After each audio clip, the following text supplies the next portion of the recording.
Hello everyone and welcome to my channel. Today's lesson is about adjectives. Now, what are adjectives? Adjectives are words that add on more information to nouns.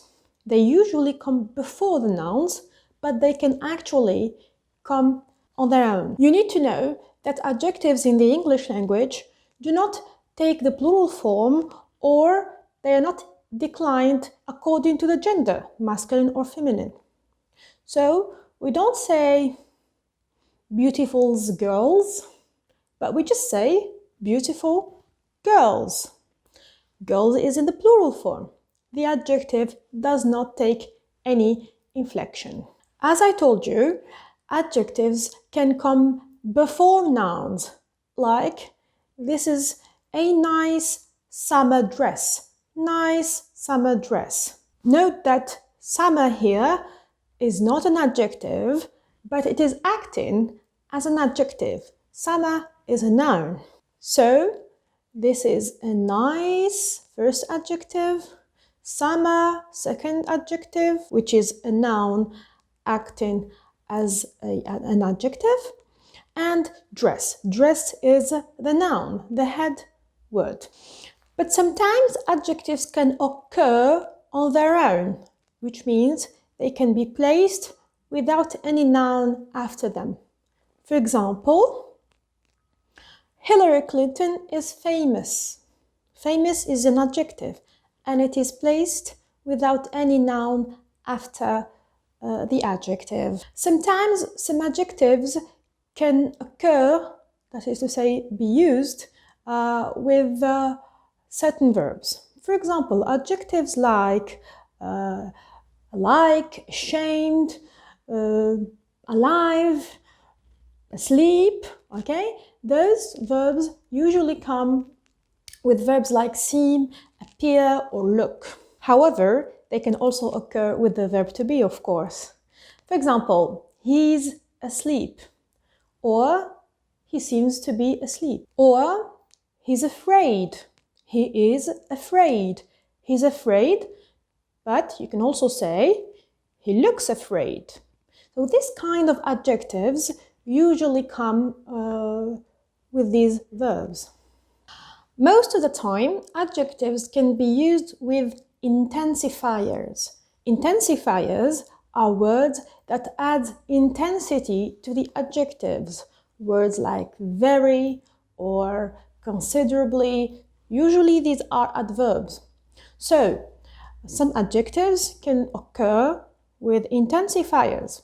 However, note that some adjectives cannot be used with intensifiers.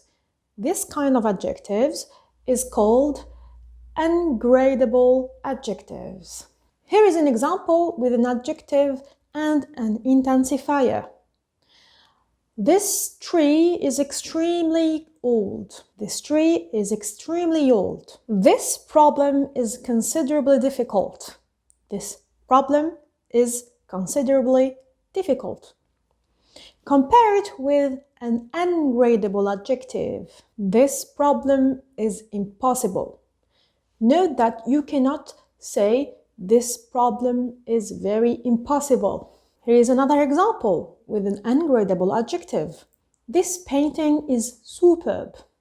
You cannot say is very superb. Notice that really and absolutely are intensifiers that can actually go with ungradable adjectives. Here are some typical ungradable adjectives: boiling, freezing, wonderful, terrible, excellent, perfect. Something cannot be very perfect. It is either perfect or not. Sometimes some students can really get confused with some form of adjectives, particularly those which end with the ing form versus those which end with the ed form. For example, bored and boring. Some students, instead of saying I'm bored, they can actually say I'm boring, which I'm sure is not what they really wanted to say, did they?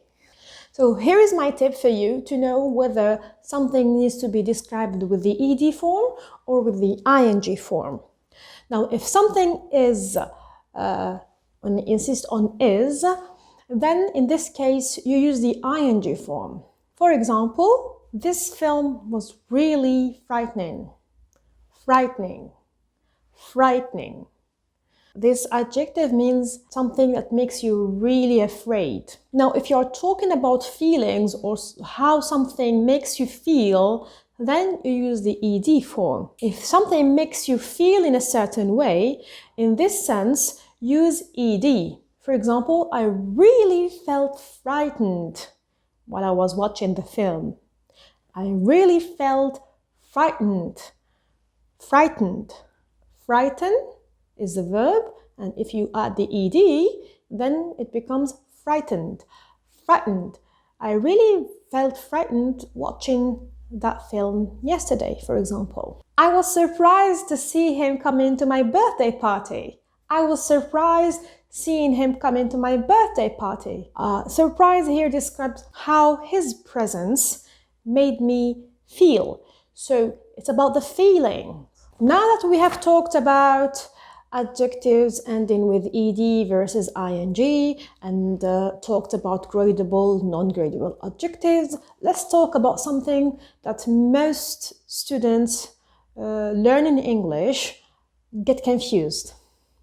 This is the order of adjectives. In fact, I have noticed that some students do not have any clue about the order of adjectives in which they must occur.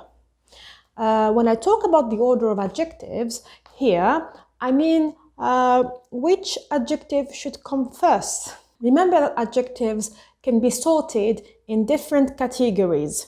There are adjectives talking about age, material, about size.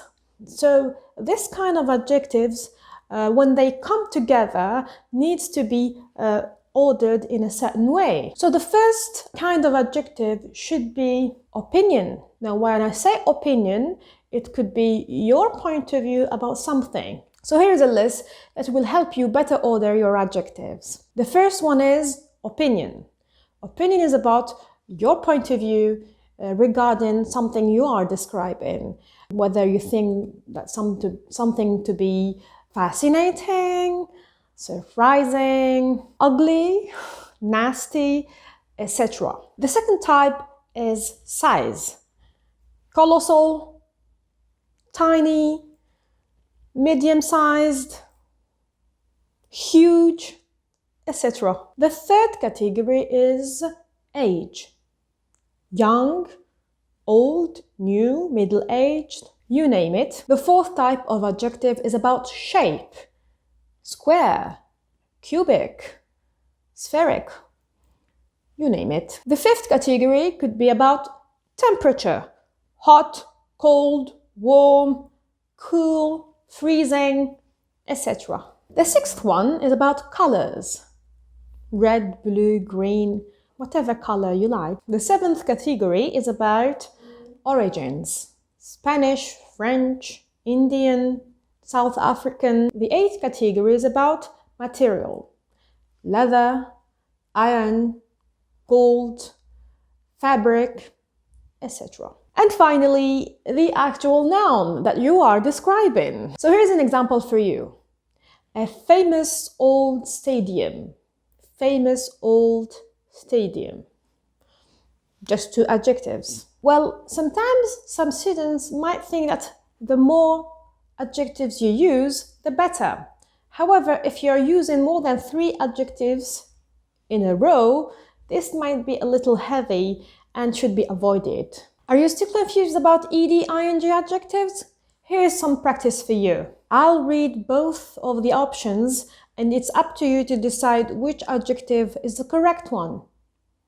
So I advise you to hit pause while thinking about the answer and then hit play again to carry on with the practice. Are you ready?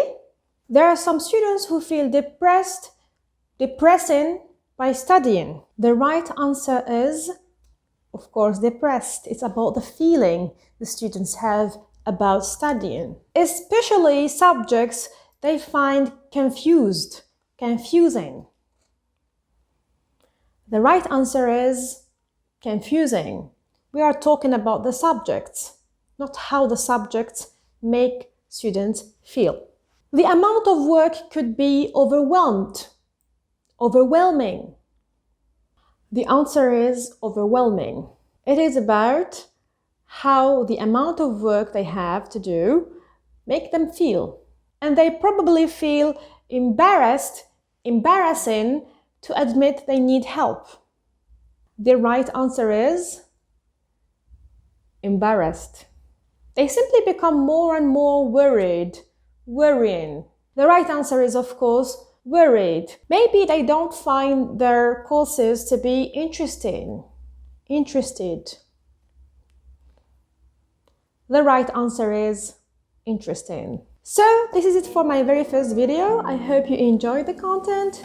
If you did, do not hesitate to hit subscribe and share with your friends. If you need me to talk about something in particular, don't forget to drop a comment down below. And if you know someone who is still struggling with adjectives, feel free to share the video with them. So bye bye guys, and see you next week.